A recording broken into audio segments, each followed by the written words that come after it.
In the news tonight, His Majesty addresses the 25th Arab Summit in Kuwait, reiterating the centrality of the Palestinian issue, saying the establishment of a Palestinian state is the basis for ending the Palestinian-Israeli conflict. The leader of Egypt's outlawed Muslim Brotherhood and more than 600 others stand trial on charges including murder, a day after more than 500 members of the group are sentenced to death. And world leaders wind up a third nuclear security summit overshadowed by the Ukraine crisis, agreeing that much headway had been made since the last summit in 2010.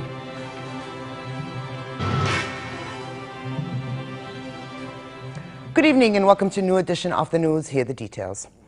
His Majesty King Abdullah led Jordan's delegation to the 25th Arab Summit, which convened in Kuwait City today with the participation of 12 other Arab leaders under the slogan Unity for a Better Future. High on the meeting agenda were the Palestinian issue and the Syria crisis. His Majesty addressed the summit in the afternoon session, in which he reiterated the centrality of the Palestinian issue, stressing that the establishment of a Palestinian state based on a two-state solution is the basis for ending the Palestinian-Israeli conflict. Here's more.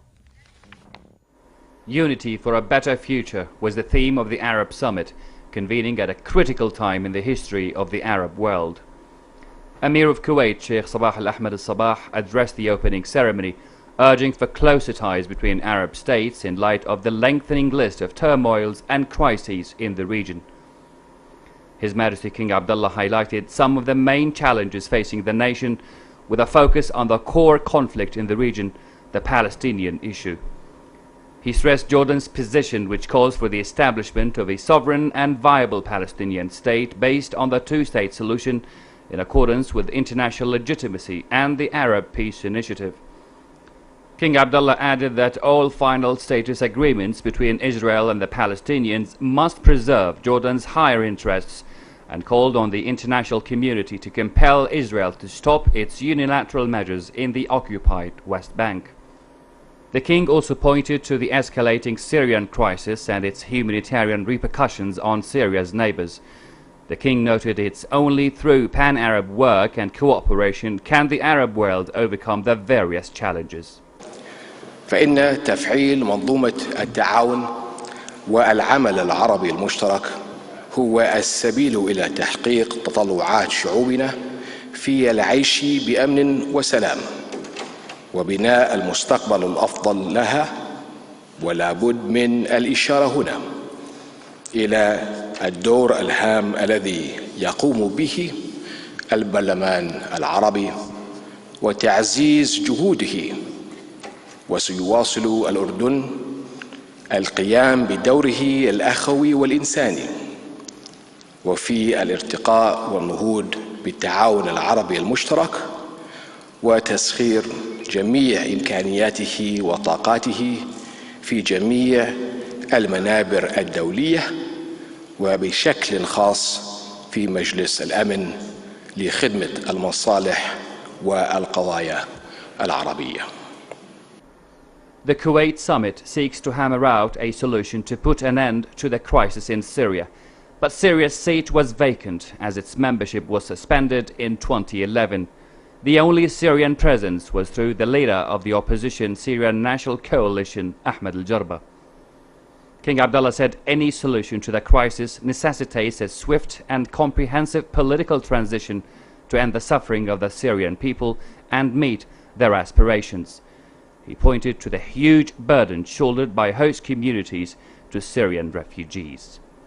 والأردن يستضيف اليوم نحو 1,300,000 مواطن سوري، من ضمنهم حوالي 600,000 لجوا إلى الأراضي الأردنية منذ اندلاع الأزمة في سوريا، وهذا يجعلنا الدولة الثالثة الأكثر استقبالا للاجئين في العالم. وهنا لابد من التأكيد على أهمية دعم الدول المستضيفة للاجئين السوريين وتعزيز قدراتها وإمكانياتها في هذا المجال، إضافة إلى تقديم الدعم للمجتمعات المحلية المتأثرة من تدفق اللاجئين في هذه الدول مع التذكير بأهمية تحسين الظروف الإنسانية داخل سوريا. King Abdullah warned that the multiple conflicts in the region have created a fertile environment for extremism and terrorism. Rad Liptush for the news at 10. On the sidelines of the Arab Summit in Kuwait City, Prime Minister Abdullah Mansour discussed with his Moroccan counterpart Abdelilah bin Kiran bilateral ties as well as the latest developments in the region. Mansour and bin Kiran agreed to hold the next meetings of the joint Jordanian-Moroccan committee in Morocco and said a date for the meeting would be set through diplomatic channels. Mansour said Jordan and Morocco, as two moderate states, have both successfully achieved major political and economic reforms and could present a model for Arab states seeking change. Jordan, being situated in the midst of turmoil and crisis, needs Arab support, said Mansour, adding that Arab support to the kingdom would serve the interest of all Arab states. Separately, the Prime Minister met with the Jordan media delegation covering the Arab Summit in Kuwait City. Mansour assured the media representatives of Jordan's good relations with all Arab states, saying Jordan is not a party in a conflict with any Arab state and abstains from interference in internal Arab disputes. He cautioned, however, that the Arab world is witnessing one of the most critical times in its history, which calls for unified Arab action and solidarity. On the Arab Summit's position on Syrian refugees in Jordan, Mansour said the kingdom will use the Arab League platform to press for the implementation of international charters related to the right of refugees return to their homeland. Jordan condemned the terrorist attack in Hadramaut yesterday, in which 20 Yemeni special security forces were killed. In a statement, Minister of State for Media Affairs and Government spokesman Mohammed al-Momani reiterated Jordan's position that denounces all forms of violence and terrorism regardless of their motives. Momani expressed Jordan's solidarity with Yemen in confronting actions that undermine the country's security and stability.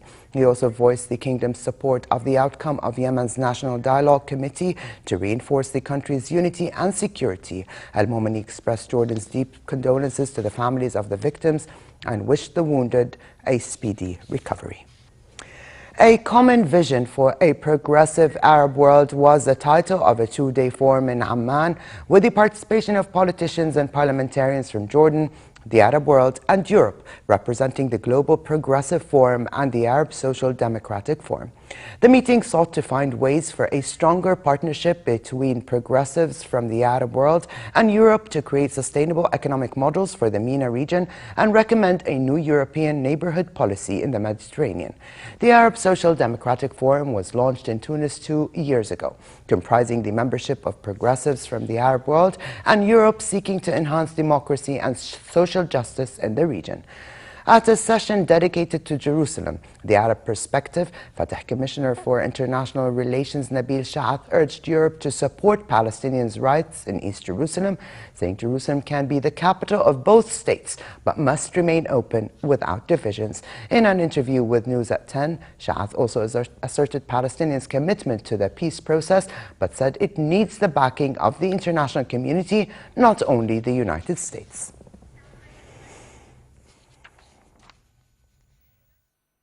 The common ground of negotiations, to be armed with international legality and with the agreements that have been signed before and with the terms of reference decided by all the peace process meetings we've had since 1993.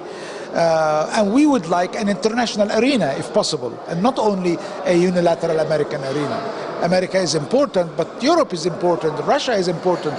How come America accepted that all of these countries be involved in the negotiations with Iran and in the negotiations between the government of Syria and its opposition, and don't see that they can play an important role in the negotiations between Palestine and Israel? I think that will require that we will have to move all the Arabs, Palestinians and all the Arabs, Jordan and all the other countries, to get international support for such position. A new 45 million Jordanian dinars refugee camp is being established in the town of Al-Azraq, 80 kilometers east of Amman, to cope with the constant influx of Syrian refugees into the country. The Azraq camp is said to be triple the size of the Zaatari camp and will receive refugees over 3 stages. The camp will be the 5th in Jordan to open for Syrians. UNHCR representative to Jordan, Andrew Harper, said the camp was set up in response to the increasing number of refugees still entering the country. Many other refugees have settled in local communities, while Jordanian authorities are struggling to keep up with the increasing needs of the camp's residents, with only a fraction of the hundreds of millions of dollars of international aid pledged to help the Syrian refugees has arrived. A problem which the Gulf states should be more engaged in, Europe should be more engaged in, the US should be more engaged in, because we cannot jeopardize the security and the people of Jordan because they're doing the right thing, and that is keeping their borders open. So it's a very simple equation. Protection and assistance to refugees costs money. We need money to come into Jordan. Meanwhile, and on the ground in Syria, rebels continued their advance into northern towns in the coastal province of Latakia. Video footage uploaded to the internet showed 6 fighters holding the black banner of the Ansar al-Sham brigade on a rocky beach, a symbolic rebel victory in the coastal province of Latakia. The Syrian Observatory for Human Rights said 14 pro-government fighters and 6 rebels, mostly foreign jihadis, were killed in the fighting for a strategic hilltop close to Kasab. The observatory also said there was heavy fighting on the eastern edge of Kasab and other areas near the border.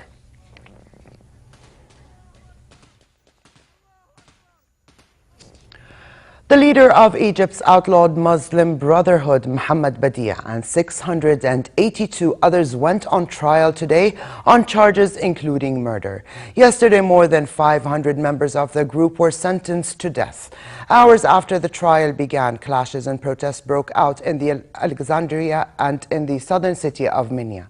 The Muslim Brotherhood has urged Egyptians to take to the streets in politically sensitive areas of Cairo tomorrow, mainly the Rab al-Adawiyya Mosque and Tahrir Square. Yesterday's verdict was condemned by foreign governments and human rights groups. The United Nations High Commissioner for Human Rights said the hearing constitutes a violation of international law, raising concern for thousands of others facing the same charges.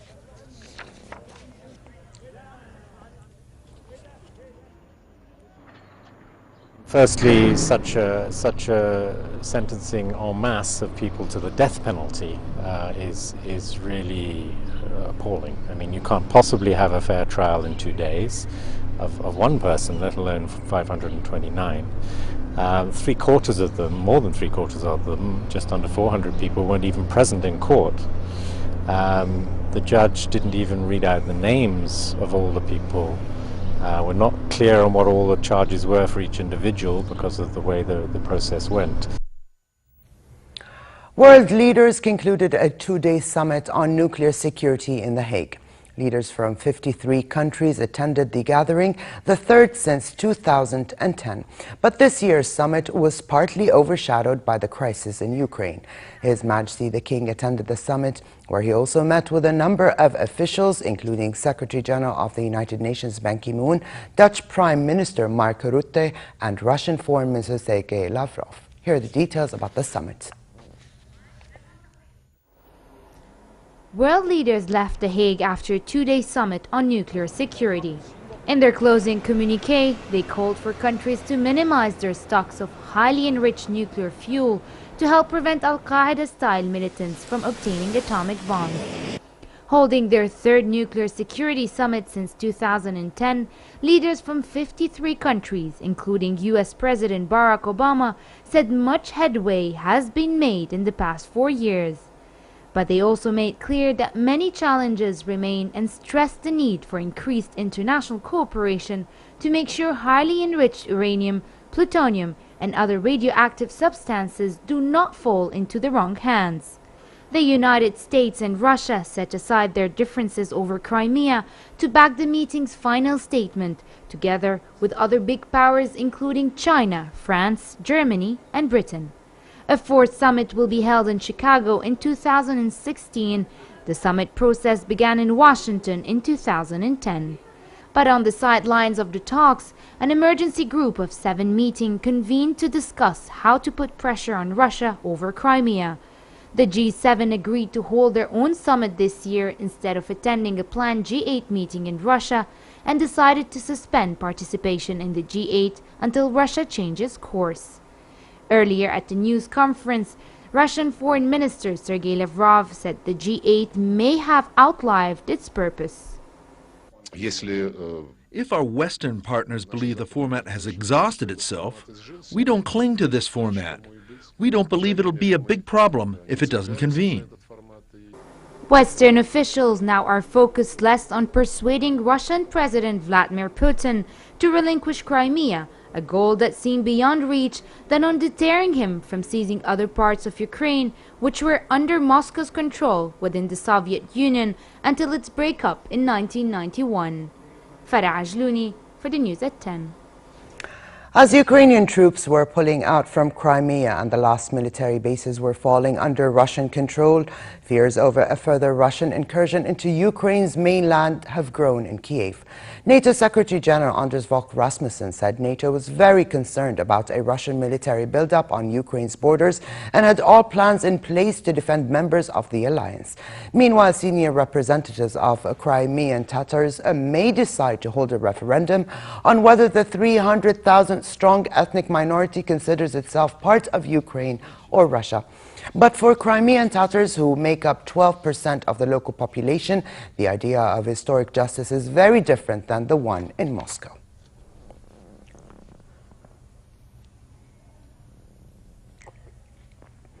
Dozens of angry relatives of passengers on a lost Malaysian jetliner clashed with police in Beijing, accusing Malaysia of delays and deception a day after it confirmed the plane crashed in remote seas off Australia. The relatives unleashed their grief and anger last night after the Malaysian Prime Minister announced that Malaysia Airlines flight MH370, which vanished more than 2 weeks ago, had crashed in the southern Indian Ocean. After the announcement, the Chinese Deputy Foreign Minister demanded Malaysia hand over all relevant satellite analysis. Bad weather in the region far off Australia's western coast today forced the suspension of the search for any wreckage.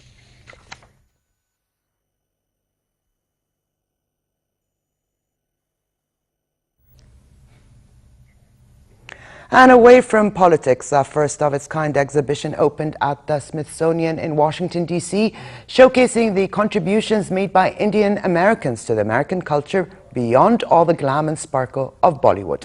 Dubbed Beyond Bollywood, Indian Americans Shape the Nation. The curator, herself an Indian American, said she chose the name to show visitors a different, less exoticized side to the community in which she grew up. The exhibition includes an embroidered gown worn by U.S. First Lady Michelle Obama, a trophy of the first Indian American National Spelling Bee winner, and a giant photograph of the first Indian American congressman with President John F. Kennedy and Lyndon Johnson. The exhibition will be on display for at least a year and then travels around the country from May 2015 through May 2020.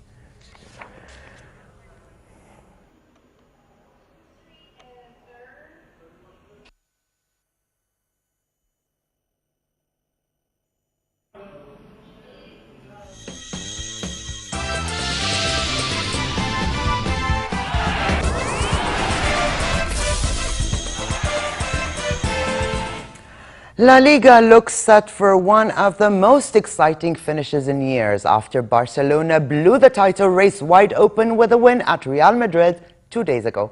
Barca's 4-3 victory in the El Clásico at the Bernabeu means Real Madrid and Atletico Madrid both have 70 points with 9 games left, with champions Barca a point behind. Barca and Atletico meet next week in the first leg of their Champions League quarterfinal, a match that will not be easy.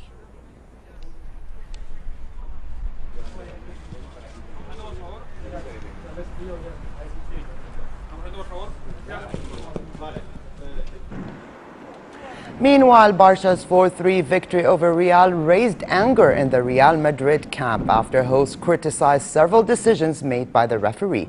In an effort to calm the situation down and keep his squad focused, Real coach Carlo Ancelotti said it was important to regroup for their next trip to Sevilla tomorrow. He defended Ronaldo and Ramos's harsh criticism of the referee that he was not objective, saying they did not disrespect anybody and only expressed their point of view. Real will be without Sergio Ramos, who was handed a red card, and winger Angel Di Maria also suspended, while Alvaro Arbeloa and Sami Khedira are injured. Rafael Varane and Isco are likely to fill in for Ramos and Di Maria.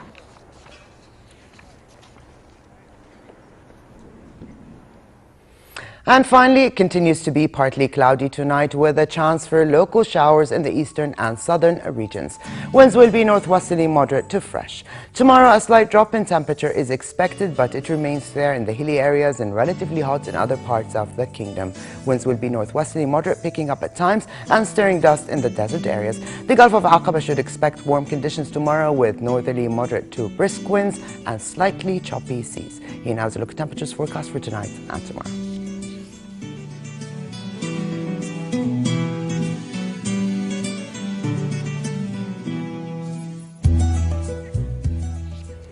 And to close, here's a reminder of the day's top stories. His Majesty addresses the 25th Arab Summit in Kuwait, reiterating the centrality of the Palestinian issue, saying the establishment of a Palestinian state is the basis for ending the Palestinian-Israeli conflict. The leader of Egypt's outlawed Muslim Brotherhood and more than 600 others stand trial on charges including murder, a day after more than 500 members of the group are sentenced to death. And world leaders wind up a third nuclear security summit overshadowed by the Ukraine crisis, agreeing that much headway had been made since the last summit in 2010. And with this, we come to the end of this edition of the news. I'm Ali Tuqan. Thank you for joining us and have a good night.